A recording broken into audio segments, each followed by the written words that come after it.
Agorinha há pouco, a ex-primeira-dama, Michele Bolsonaro, foi às redes sociais, publicou 2 vídeos para se pronunciar sobre o episódio no Diretório Estadual do PL, lá no Ceará, no qual protagonizou um confronto com o presidente do partido no estado, André Fernandes. Michele é contra a aliança com o ex-ministro Ciro Gomes. A ex-primeira-dama afirmou que é vítima de ataques. Não me deixaram viver em paz no momento mais difícil da minha vida. Inclusive, ignorando o pedido que o próprio Jair escreveu em uma carta para que parassem com os ataques. Ele está sabendo de tudo e vê a situação que tenho enfrentado. Então hoje, a verdade vai iluminar o que foi escondido na escuridão das notícias falsas e nos ataques irresponsáveis. Michele também detalhou a questão política no Ceará. Mas para um estado em especial, ele não só pediu que eu fosse, ele me enviou como missão. Porque era um povo pelo qual nós dois temos um carinho muito especial, o povo cearense. E eu fui. O que aconteceu depois foi um dos dias mais difíceis da nossa vida. A medicação que o meu galego estava tomando deu reações inesperadas. Ele ficou fora de si e acabou mexendo na tornozeleira. E isso resultou na transferência dele para a Polícia Federal. Meu marido foi arrancado de casa. Um dia que nós nunca esqueceremos. E logo depois desse dia, pessoas que se diziam fiéis ao meu marido, que se gabavam e lucravam por se dizerem bolsonaristas, se apressaram em me atacar, em me humilhar, em dizer que eu estaria, desculpe a palavra, cagando para o meu marido. Alguns desses influenciadores estavam nos Estados Unidos e de lá induziam pessoas ao erro e comandavam os ataques gratuitos covardes contra mim. E eu não conseguia entender por que estavam fazendo aquilo comigo. Eu estava fazendo exatamente o que o meu galego me pediu para fazer. Como alguém que diz amar o líder pode atacar a esposa que está cumprindo a missão que ele determinou?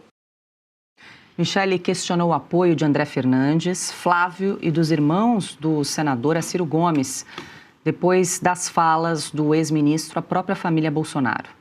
Já que a aliança com o Ciro é tão boa, por que o André não disponibiliza a vaga do seu próprio pai? Estranho, né? Por que só a mulher tem que ceder? Não dá para aceitar. E foi exatamente isso que me assustou quando cheguei a Brasília. Vi as postagens do Flávio contra mim nas redes sociais. Palavras duras, tom agressivo, defendendo André Fernandes. E, em consequência, apoiando a aliança com o homem que chamou a ele, a mãe e a seus irmãos de corruptos e de ovos de serpentes nas estoides. E não foi só ele. Os irmãos vieram juntos, de forma coordenada, com textos bem parecidos uns com os outros. Pareceu combinado, premeditado.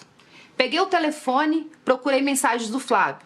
Procurei uma ligação perdida, procurei qualquer sinal de que ele tinha tentado falar comigo antes de falar para o Brasil. Não tinha nada. Eu fiquei triste, porque eu não imaginava que eles teriam essa reação.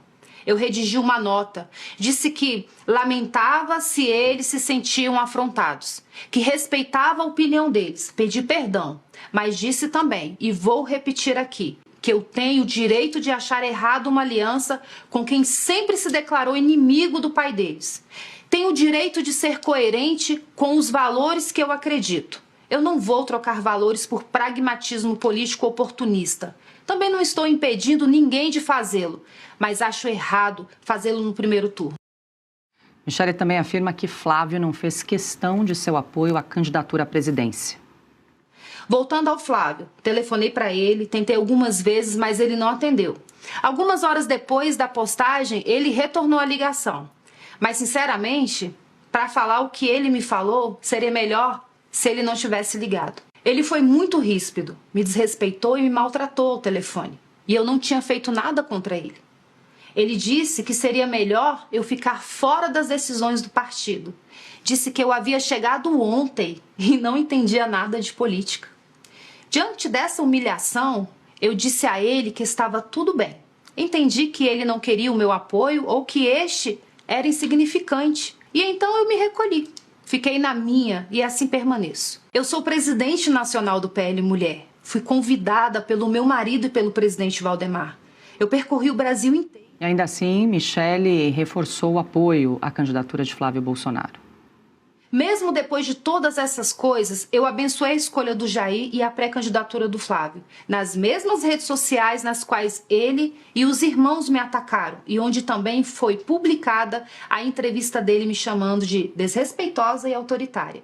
Como eu disse, Adalberto Piotto, nós começamos com vocês. Foram 2 vídeos de quase meia hora cada, enfim, depois convido a audiência a acompanhar na íntegra. A gente selecionou alguns trechos aqui mais fortes desse verdadeiro desabafo aí da ex-primeira-dama Michele Bolsonaro. Ela começa o vídeo dizendo que estava calada, queria proteger a família, mas ela em dado momento disse assim, mas agora não dá mais. E aí ela começa, então, ela disse que tentou ficar quieta, mas agora ela parece que quer passar tudo a limpo, enfim, e traz vários episódios, talvez o principal, aquele que ganhou uma grande repercussão, foi aquele confronto com o presidente do PL no estado do Ceará, por conta da divergência ali entre o apoio a Eduardo Girão e Ciro Gomes em relação ao governo do estado.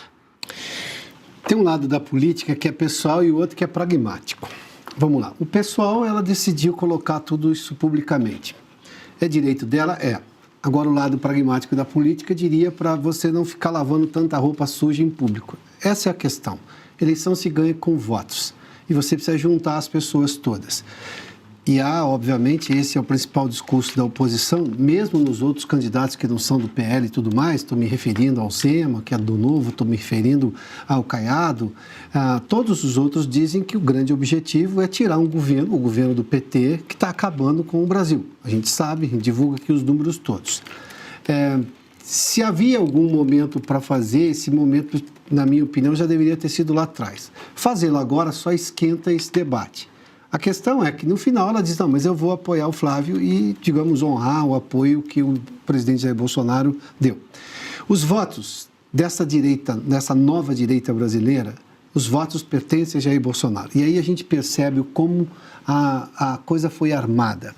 A prisão do Jair Bolsonaro, a forma como se deu, a pressa com que se fez um julgamento completamente atropelado e tudo mais, era para tirá-lo do jogo. Se ele estivesse publicamente aceitando, podendo receber pessoas, ou nem preso, inclusive, podendo viajar ao país e conversar com aliados, muito dessas coisas seria evitado. Fica todo mundo com 10 minutos, 15 minutos e vai lá, não pode isso, não pode aquilo. Aliados de primeira mão não podem falar. Quantas vezes, por exemplo, o Rogério Marinho, que é um senador, ministro do Bolsonaro, é hoje o coordenador nacional da campanha do Flávio Bolsonaro, pôde falar com o presidente nos últimos tempos? Não, é tudo via Flávio e agora a Michele, que convive, obviamente, com o marido. Em política, lavar roupa suja não ajuda muita coisa. Porque se o interesse final é derrotar o governo que aí está, você vai lá e se contém. A decisão dela de falar gera, obviamente, uma série de ruídos que vão ter que ser negociados a partir de agora. A questão do Ceará, e é uma questão particular, porque o Ciro Gomes tinha frases, obviamente, mais duras, mas política você faz com quem não discordava de você em torno de uma causa comum. A causa comum maior é tirar o PT do governo no Ceará e tirar o PT do governo de Brasília. Pronto, o governo de Brasília, estou dizendo, o governo brasileiro.